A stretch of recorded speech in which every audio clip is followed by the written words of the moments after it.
Welcome back to Studio 701. It's a great goal to try and live a healthy life. It sure is, and in Healthy Living, provided by Terry's Health Products, we welcome Rachel Iverson, registered dietitian with Sanford Health. Thank you so much for being here today, Rachel. Yeah, good morning. Okay, well, we're talking about intermittent fasting. I feel like people always have an opinion on it, whether it's positive or negative. So we definitely wanted to talk with someone like yourself to get your opinion on intermittent fasting and some of the pros and cons you see to it. Yeah, so there are quite a few ways to do intermittent fasting, and I think that's the first thing you really need to decide. Because when you're choosing to do a diet, even a fad diet, which isn't always my favorite, but it is, you really need to have a system in place to know, what are your guidelines. There are people who fast on certain days of the week. There are people who choose a window of fasting time. There are people who eat lower calories, higher calories, dependent on the day. I would say probably the least harmful is doing the day-to-day fast with a 8 to 12 hour window during which you're eating, potentially. Now the real focus you have to have is, a lot of people think the benefit of intermittent fasting is the time that you're not eating. However, really it's just about lower calorie intake, because when you're mindful and you're making a choice every day to pay attention to your nutrition choices, you're just a little bit more aware of those choices. So if you want to try intermittent fasting, I would suggest doing the 8 to 12 hour window and ensuring that you're really focusing on your food groups. That's going to be the most important thing. Great advice, especially if you're interested in this and trying it. How long have you kind of heard about this going on? Is it a fad, you think, or has this been going on for a long time? Oh, it's a fad. Some British journalists published a book in 2012 that really brought it, to fruition. Journalists aren't necessarily always health experts, although we appreciate all of them, right? But anybody trying to sell you something, trying to make a buck by selling a book, selling a specific product, they might not always have your best interests at heart. There's nothing wrong with intermittent fasting. Obviously, many cultures fast for religious reasons, and I don't see a lot of harm to it. It's just when you get so obsessive that it impacts your life and you start to make negative choices.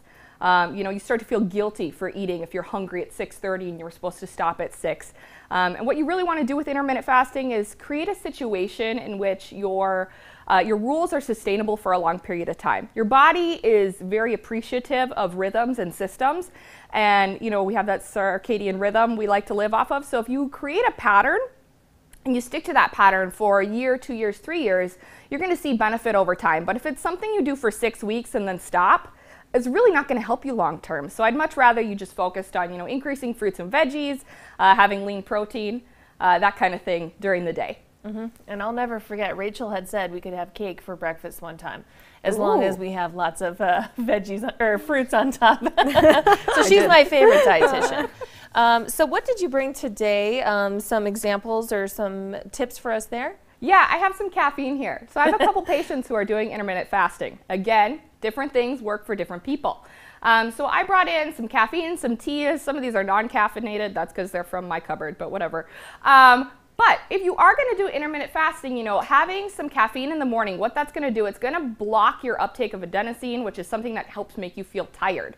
So a lot of times, because we're not starting our day with that nutrition, getting our body a little bit of sustenance, if we can intake a tiny bit of caffeine, and I know you were saying earlier that when you were doing this, you were feeling pretty clear. If you were starting your day with caffeine, that's why, because the impact of caffeine is going to be heightened when you're not having food with it. Now you want to be cautious. You don't want to do like 6 cups of espresso without any food. You might feel a little but it can be something that if this is what you want to try, I would incorporate it in, because it's just going to help you get your system moving in the morning. And so, there's a ton of different options. Whether you're a tea or coffee person, I just probably wouldn't recommend a ton of high sugar beverages, so not necessarily like Red Bull or something like that.